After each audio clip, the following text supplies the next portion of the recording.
Assalamualaikum warahmatullahi wabarakatuh. Ketemu lagi dengan Ibu Sriasti untuk mata pelajaran prakarya dengan tema kerajinan bahan lunak.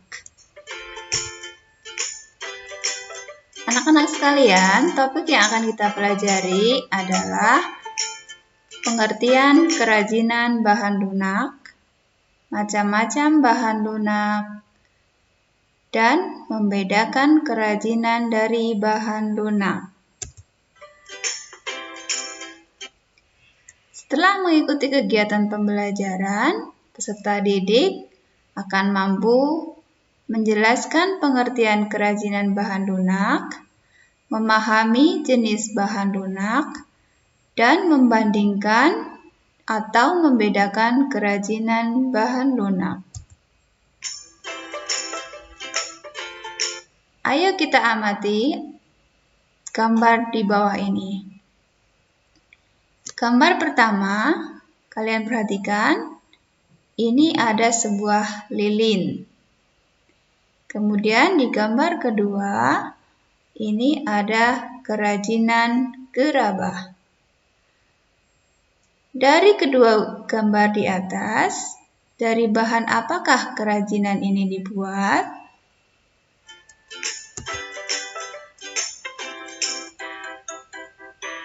Perhatikan kembali kerajinan yang ada di hadapan kalian.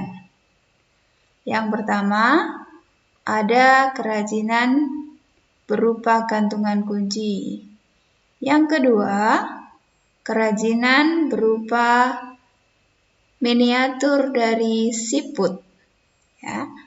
Kalian perhatikan, kedua kerajinan tersebut terbuat dari bahan apa?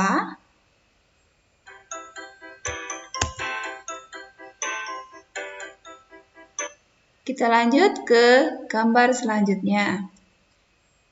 Di sebelah kiri ini ada sebuah ornamen yang biasa kita lihat ketika kita memperhatikan sebuah rumah ataupun sebuah gedung. Ya, di bagian atapnya kita sering melihat ornamen seperti ini. Ya. Kemudian yang kedua, sebelah kanan ini gambar berupa kerajinan ukiran. Ya. Sekali lagi, kalau kalian perhatikan, dari bahan apakah kedua kerajinan tersebut dibuat?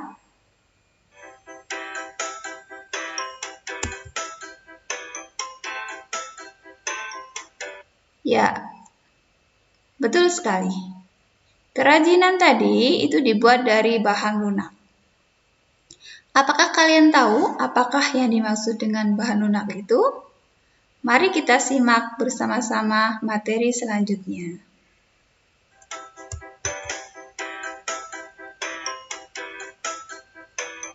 Pengertian kerajinan bahan lunak. Kerajinan bahan lunak adalah kerajinan dengan bahan yang memiliki sifat fisik lunak, empuk, dan mudah dibentuk. Bahan lunak itu ada dua, yaitu yang pertama, bahan lunak alami. Yang kedua, bahan lunak buatan.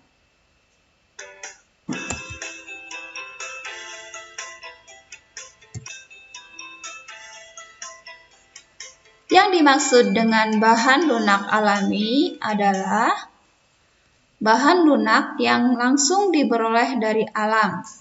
Contohnya tanah liat, bubur kertas, kulit, dan serat alam.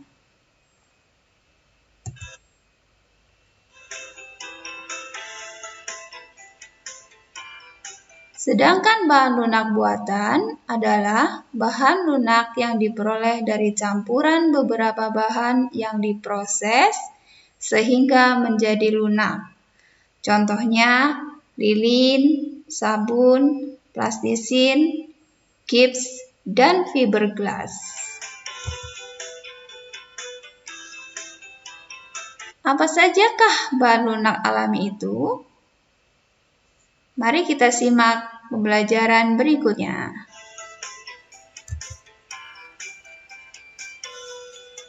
Yang pertama, tanah liat.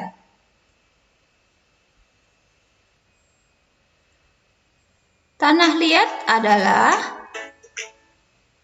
satu bahan yang memiliki warna beragam, tetapi semuanya warnanya natural coklat tanah. Ada yang berwarna coklat muda, tua, atau coklat keabu-abuan, serta coklat keputihan. Setiap warna tergantung pada kandungan dari masing-masing tanah tersebut.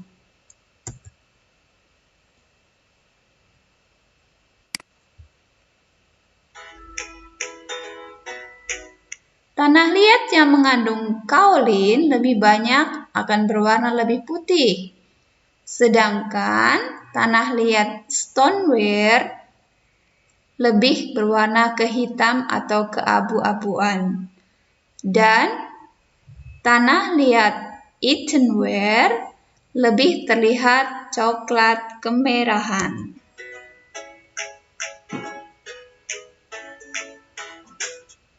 Tanah liat stoneware memiliki daya bakar hingga 1300 derajat Celcius. Sedangkan earthenware hanya sampai 900 derajat Celcius.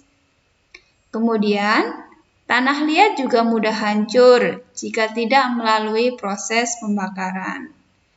Jika dibakar, jenis kerajinan ini akan disebut sebagai keramik.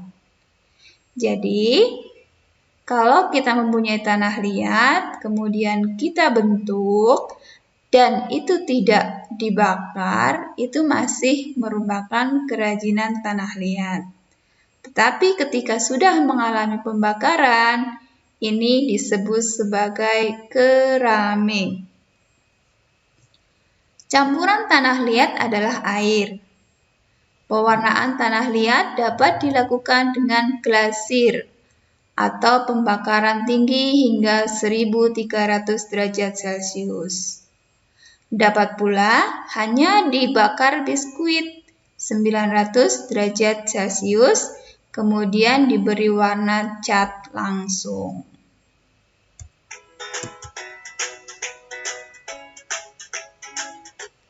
Yang kedua, kulit. Kalian tahu ini kulit ya, dari kulit hewan. Kulit berasal dari kulit hewan yang sudah tersamak sehingga mudah dibentuk. Kulit ada yang berwarna hitam, putih, coklat, ataupun krem sesuai dengan hewan yang dikuliti. Kulit alami jika terbakar akan berbau seperti sate. Kulit tidak tahan air. Jika terkena air, akan merusak struktur kulit tersebut. Yang ketiga, bahan alami adalah getah nyatu. Getah nyatu merupakan getah dari pohon nyatu yang berwarna putih. Bentuknya seperti ini ya. Warnanya putih, memudahkan untuk diberi warna-warni. Warna yang digunakan berasal dari pewarna alam, sehingga warnanya pun natural, tidak secemerlang warna buatan.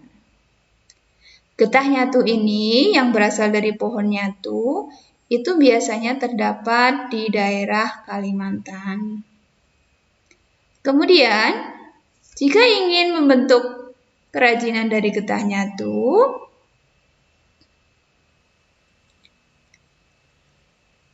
getah itu harus dimasak terlebih dahulu agar lunak dan elastis. Jika dipanaskan akan melunak, tetapi lama-lama akan mengeras. Yang keempat, ya, floor clay. Floor clay berasal dari adonan tepung yang dilumatkan seperti ini, ya. Floor clay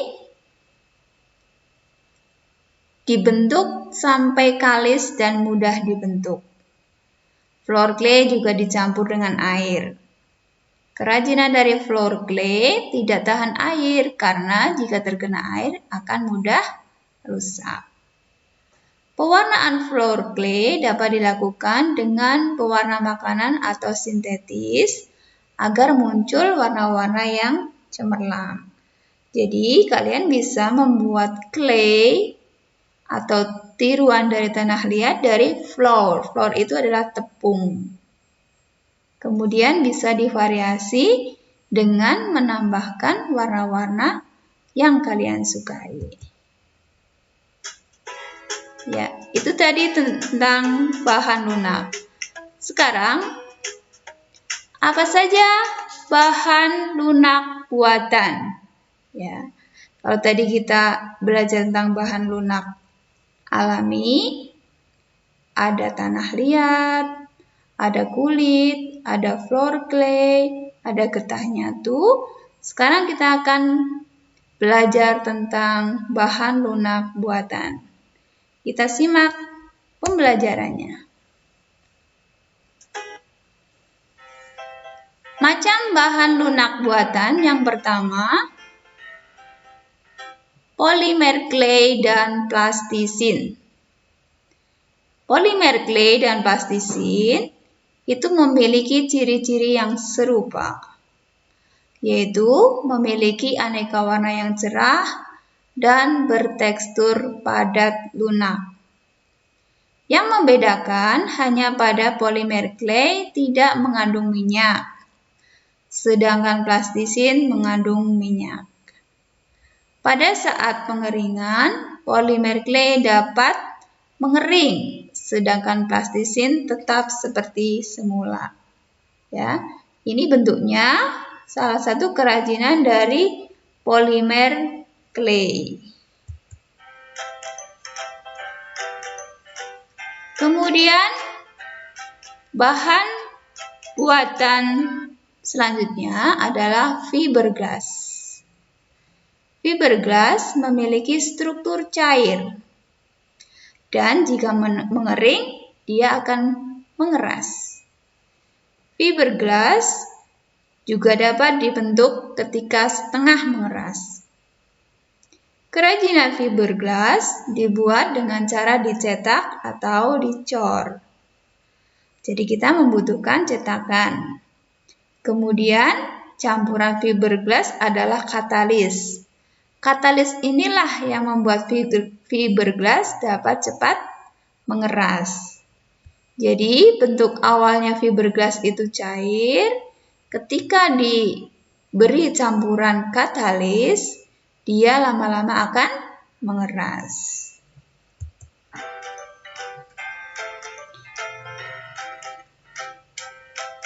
Fiberglass, pewarnaannya dilakukan pada saat keadaan masih cair atau saat bahan akan mengering juga bisa. Fiberglass tahan lama dan kuat.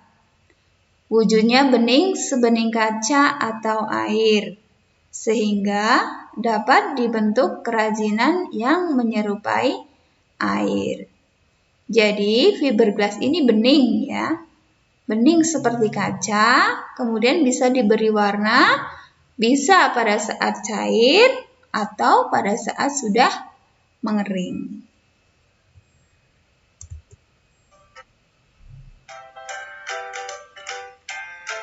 Bahan lunak buatan selanjutnya adalah lilin dan parafin.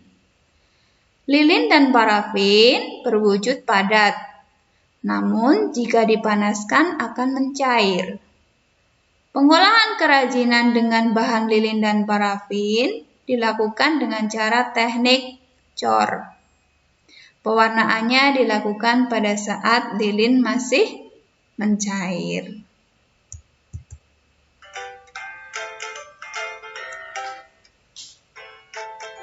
Lilin dan parafin dapat dicampur dengan aroma pewangi tertentu untuk menambahkan sensasi saat dibuat. Sehingga kadang kita melihat, menjumpai ada lilin aroma terapi. Ya. Itu karena lilin tersebut sudah diberi aroma pewangi tertentu. Kemudian, lelehan lilin atau parafin yang terbuang itu dapat dipanaskan dan dicetak kembali, ya. Karena sifat lilin itu bisa mencair, kemudian mengeras, tapi kemudian dia juga setelah mengeras bisa dipanaskan kembali untuk dicairkan. Bahan lunak buatan selanjutnya adalah gips. Wujud bahan gips adalah bubuk. Dicampur dengan air menjadi adonan yang kental. Adonan inilah yang akan mengeras jika didiamkan. Kalian kalau memperhatikan gips itu adalah seperti semen putih, ya. Oleh karena itu, mengolah gips harus dengan cara dicor atau dicetak, ya. Kemudian pewarnaan gips biasanya setelah produknya jadi, bisa dengan dicat. Kemudian gips mudah pecah, sehingga harus berhati-hati saat berkarya dengan bahan gips.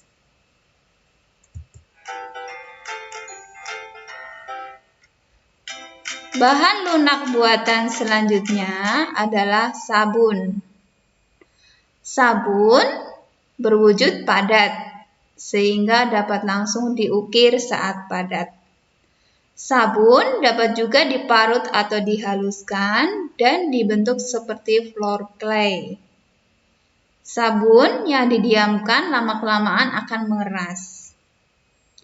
Pewarnaan pada sabun dilakukan dengan mempertahankan warna sabun, atau dapat pula ditambah dengan tambahan warna saat sabun itu dibuat menjadi adonan. Ya. Sampai di sini, apakah kalian sudah paham tentang bahan lunak? Tadi ada dua, ya. Yang pertama bahan lunak alami, dan yang kedua bahan lunak buatan. Kesimpulannya, aneka kerajinan dapat dibuat dari bahan lunak, dan kita dapat membedakan kerajinan berdasarkan bahan lunak yang digunakan. Mari kita perhatikan kerajinan di bawah ini. Yang pertama, ini adalah kerajinan dari lilin. Ya, betul sekali. Kita bisa membuat kerajinan dari lilin dengan teknik dicetak atau dicor. Kemudian yang kedua, ini adalah kerajinan dari tanah liat. Tanah liat bisa dibentuk dengan cara pijat tekan atau mungkin juga dengan menggunakan alat yaitu meja putar. Perhatikan gambar yang sebelah kiri. Ini adalah gambar ornamen gips atau biasa disebut dengan gipsum. Ya. Bahan utamanya atau bahan pembuatnya adalah gips.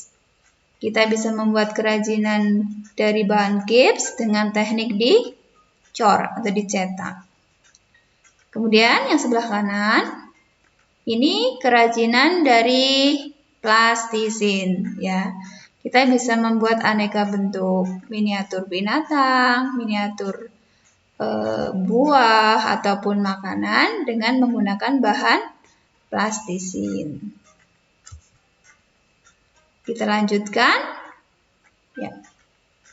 Yang sebelah kiri ini gambar sabun. Ya.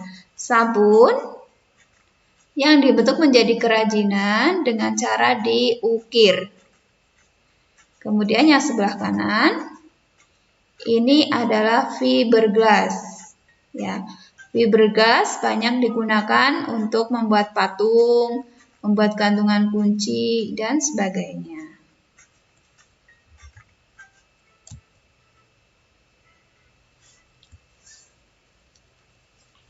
Gambar selanjutnya, ini kita lihat, di sini ada kulit, tas, dompet, ya ini terbuat dari bahan yaitu kulit.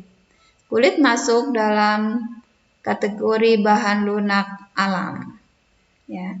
Kemudian yang sebelah kanan, ini bahan kerajinan yang terbuat dari bubur kertas. Bubur kertas dibuat dengan cara kertas dihancurkan dan diberi lem. Ya. Kemudian perhatikan gambar selanjutnya. Di sini ada ornamen atau miniatur kapal yang dibuat dengan getah nyatu. Getah nyatu adalah tadi ya, getah yang dihasilkan dari pohon nyatu. Ini dibuat dengan cara dibentuk, dipilin dan dibentuk. Kemudian perhatikan kerajinan sebelah kanan. Ini ada sebuah gerabah yang divariasi dengan serat alam. Ya. Jadi di sini menggunakan serat alam sebagai ornamen tambahannya. Demikian pembahasan kita tentang kerajinan bahan lunak. Mudah-mudahan video tadi bisa bermanfaat dan kami ucapkan terima kasih. Wassalamualaikum warahmatullahi wabarakatuh.